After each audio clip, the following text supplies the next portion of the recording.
सुर में गाना सीखिए पाधानीसा ऐप के साथ AI powered personal music teacher from Saregama.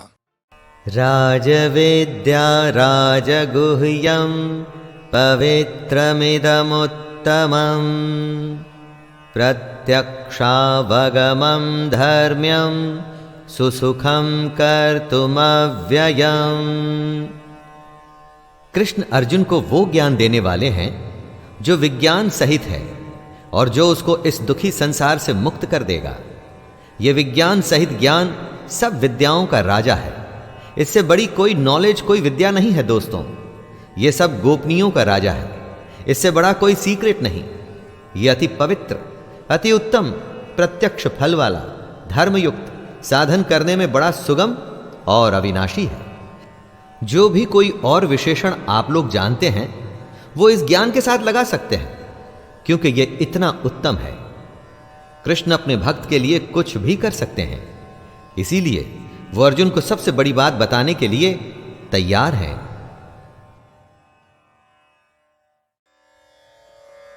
अहिंसा सत्यमक्रोधस्त्यागः शान्तिरपैशुनम् दया भूतेष्वलोलुप्त्वं मार्दवं ह्रीरचापलम्। दैवी संपदा के लक्षणों को समझाते हुए कृष्ण कहते हैं कि ना मन से सोच के, न वाणी से बोल के, और ना ही शरीर से कभी भी किसी को कष्ट देना चाहिए। यथार्थ और प्रिय भाषण कहना चाहिए, यानी सिर्फ सच और ऐसी बातें बोलनी चाहिए जो सबको प्रिय लगें। जो आपका बुरा करें उसके ऊपर भी कभी क्रोध न करें। घमंड और अभिमान बिल्कुल भी नहीं होना चाहिए। ऐसा न सोचें कि सब कुछ करने वाला मैं ही हूं। चित्त को चंचलता से बचाकर उसे स्थिर करना चाहिए। किसी की भी बुराई न करें। सब प्राणियों पे दया की जाए। इंद्रियों में आसक्ति को न होने दें। ये सारे लक्षण दैवी संपदा से युक्त लोगों के ही हो सकते हैं।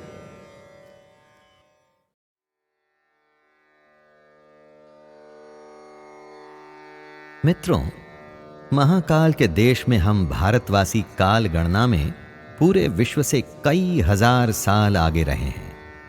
कितने ही भारतीय कैलेंडर्स के नाम आपने सुने होंगे, जैसे कि विक्रम संवत, शालिवाहन, शक संवत, पंचांगम, और इतना ही नहीं, लगभग हर प्रांत और राज्य के अपने कैलेंडर भी हैं। हमारे अधिकतर कैलेंडर चांद के घटने और बढ़ने पर आधारित थे। हजारों साल पहले हमारे ऋषि मुनि चांद, तारों, नक्षत्रों के सूर्य परिभ्रमण के बारे में जानते थे। इसीलिए इतने उत्कृष्ट और समय से आगे रहने वाली काल गणना को वो कर सके। मैं शैलेंद्र भारती आज की हमारी पद्म पुराण की कथा इन ऋषि मुनियों की वैज्ञानिक उपलब्धियों की नहीं, बल्कि उसकी धार्मिक विशेषता के बारे में बता रहा हूं। आज की हमारी कथा है अधिक मास के बारे में। इसे मल मास भी कहा जाता है। जरा ध्यान से सुनिएगा दोस्तों। तो हुआ यूं कि काल गणना करते हुए ऋषियों ने पाया कि चांद के घटने और बढ़ने के अनुसार 1 माह तो पूरा हो जाता था, पर उसमें थोड़ा सा समय बच भी जाता था। अब इस बचे हुए समय का कुछ तो करना था। तो हर 3 साल के बाद उन्होंने भारतीय मास की श्रेणी में एक अधिक मास जोड़ दिया, ताकि समय के घुमाव को सही से मार्क यानी कि चिन्हांकित कर सकें। आइए अब आते हैं अपनी कथा पर। हमारे सभी पंचांगों या तिथि पत्रों में हर माह का एक नियुक्त स्वामी है, पर इस सब में बेचारा अधिक मास अनाथ के जैसा हो गया, क्योंकि उसका कोई स्वामी ही नहीं था। और बात केवल इतनी ही नहीं थी। स्वामीहीन होने के कारण अधिक मास को लोग बहुत कुछ बुरा बोलने लगे। यहां तक कि उसका नाम भी उन्होंने मल मास कह दिया। मल जो अशुद्ध होता है, जिसे छूने की भी मनाही होती है। सोचिए कितना बुरा लगा होगा अधिक मास को। अधिक मास को मनुष्यों के द्वारा ठुकरा दिया गया। हर ओर इसकी निंदा होती गई। किसी भी धार्मिक और शुभ गतिविधियों के लिए इसे अनुचित समय माना गया। इस सब से यह अतिरिक्त महीना बहुत अधिक दुखी हो गया।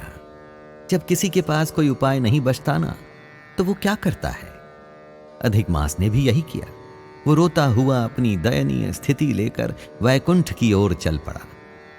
दुखियारा मलमास विष्णु जी की शरण में आया। अपना दुख, अपनी आप बीती सब कुछ उसने कह सुनाई। बस रोता जा रहा था और कहे जा रहा था कि अन्य सभी महीनों, वर्षों, दिनों, रातों, दिशाओं आदि की रक्षा विष्णु जी के द्वारा ही की जा रही थी, लेकिन बेचारे अधिक मास को आश्रय देने के लिए न तो कोई नाम है, न ही कोई रक्षक। विष्णु जी ने आज तक तो किसी दुखियारे को निराश नहीं किया, तो भला मलमास को कैसे कर देते। मलमास ने तो मरने तक की धमकी दे दी। विष्णु जी ने उसे शांत किया और कहा कि जल्द ही उसका भला होगा, वो संयम न खोए। खैर, कुछ समय बीता, तब विष्णु जी ने एक बात कही और वे बोले कि उन्हीं के अवतार श्री कृष्ण इस समय गोलोक यानी कि वृंदावन में अपनी लीला रचा रहे हैं। और ऐसा कहकर स्वयं विष्णु जी अधिक मास को श्री कृष्ण के पास ले चले। कहते हैं कि जब विष्णु जी अधिक मास का हाथ पकड़ उसे गोलोक की ओर लाए, तो गोलोक के तेज को अधिक मास झेल नहीं पाया और उसने अपनी आंखें बंद कर ली। कृष्ण को देख अधिक मास और भी जोर जोर से रोने लगा। तब कृष्ण ने कहा कि वृंदावन में होने के बावजूद भी कोई कैसे रो सकता है। तब विष्णु जी ने इस अधिक मास की दयनीय स्थिति के बारे में सब कुछ बताया और कहा कि कैसे सभी मनुष्य इस बेचारे को मल मास भी कहते हैं। कृष्ण ने विष्णु जी को धन्यवाद किया कि वो अधिक मास को उनके पास लेकर के आए। जब स्वयं विष्णु जी ने मल मास को स्वीकार कर लिया था, तो श्री कृष्ण बोले कि वो इस मास को गुण, यश, ऐश्वर्य, प्राप्ति, सफलता और भक्तों को आशीर्वाद देने वाला बनाएंगे। कृष्ण ने आगे कहा कि वो अपने सभी गुण इस मास को प्रदान करेंगे और उन्हीं के नाम से ये मास इस संसार में पुरुषोत्तम मास के नाम से प्रसिद्ध होगा। क्योंकि कृष्ण के गुण आने के कारण ये मास कृष्ण के समान था, इसलिए उसे सब मासों का स्वामी भी माना गया। तभी से ये कहा जाने लगा, माना जाने लगा कि बीते 3 सालों में यदि आपने कोई पुण्य कार्य नहीं किया, भगवान की स्तुति नहीं की और केवल इस पुरुषोत्तम मास में भगवान को याद कर लिया, तो तीनों लोकों में तर जाते हैं। शास्त्रों के अनुसार हर तीसरे साल ये अधिक मास आता है और क्योंकि इस पर श्री कृष्ण की विशेष कृपा थी, इसीलिए इसे पवित्र से भी पवित्र माना गया है। इस माह में दिया गया दान का 1 रुपया भी 100 गुना फल देता है दोस्तों। इसीलिए अधिक मास में दान पुण्य देने का विशेष महत्व है। इसी महीने देश भर में भागवत कथा और श्री राम कथा को सुनने का चलन है। कई लोग इस महीने में धार्मिक तीर्थ स्थलों पर स्नान करते हैं, इस आशा में कि इस पवित्र महीने में पूजा पाठ से उन्हें मोक्ष की प्राप्ति होगी। एक बात का ध्यान रहे कि जिस माह में सूर्य संक्रांति नहीं होती, उसी को पुरुषोत्तम मास कहा जाता है।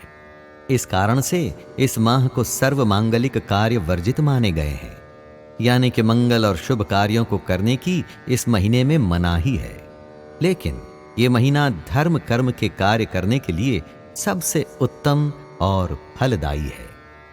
जो थोड़े समय पहले स्वामीहीन था, वो एकदम से कैसे सभी महीनों का स्वामी बन गया, देखा आपने।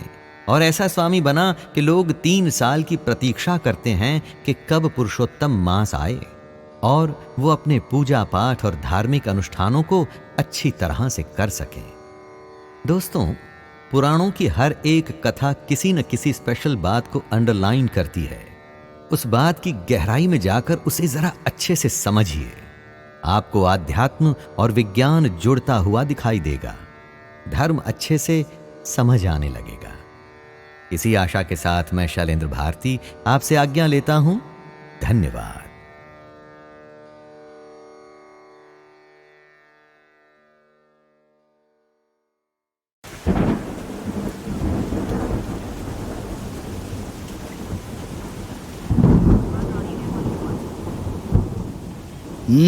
मेरे प्यारे सिपाहियों, यो एटलीस्ट मेरे साथ गाओ यार। मेरे प्यारे सिपाहियों, बोलिए सर। हाँ, एक गांव में एक भेड़िया रहता था। भेड़िया रहता था? वो शेर की वेशभूषा में रहता था। गाड़ी स्टार्ट करके घने जंगल में आया था।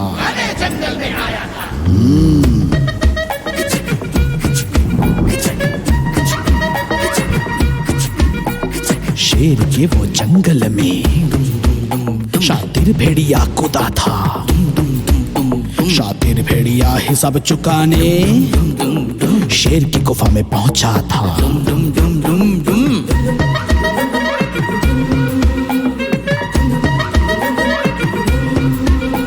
शिकारी जो चीर फाड़े, जीव सारे थके हारे, क्रोध से जो भरी आंखें धीरे धीरे पास आए, खून भरी आंखों से गरजे जो सिंघम, कांप उठे जंगल।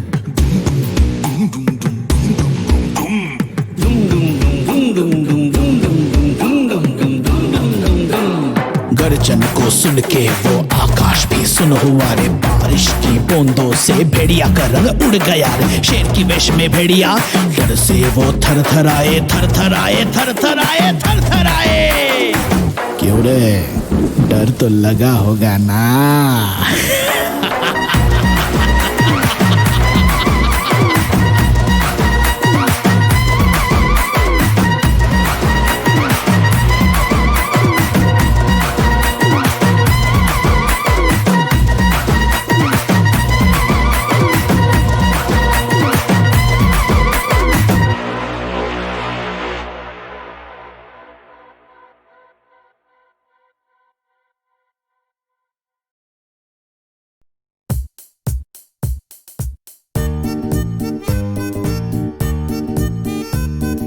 मेरी गैया आती है, मुझको दूध पिलाती है, गोरे रंग में सजती है, गोरे रंग में सजती है।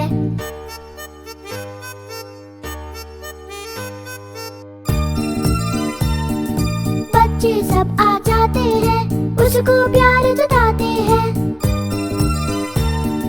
उसका एक बच्चा है, उछल कूद में सच्चा है।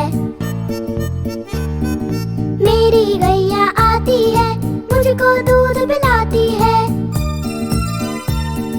गोरे रंग में सजती है, गोरे रंग में सजती है।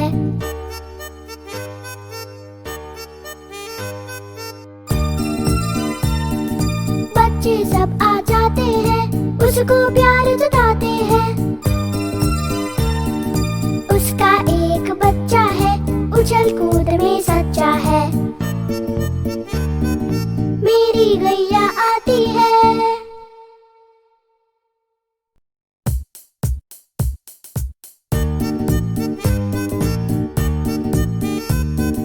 मेरी गैया आती है, मुझको दूध पिलाती है,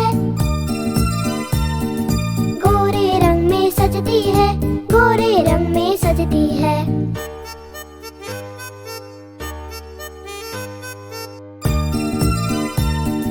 बच्चे सब आ जाते हैं, उसको प्यार जताते हैं। उसका एक बच्चा है, उछल कूद में सच्चा है। मेरी गैया आती है, मुझको दूध पिलाती है, गोरे रंग में सजती है, गोरे रंग में सजती है।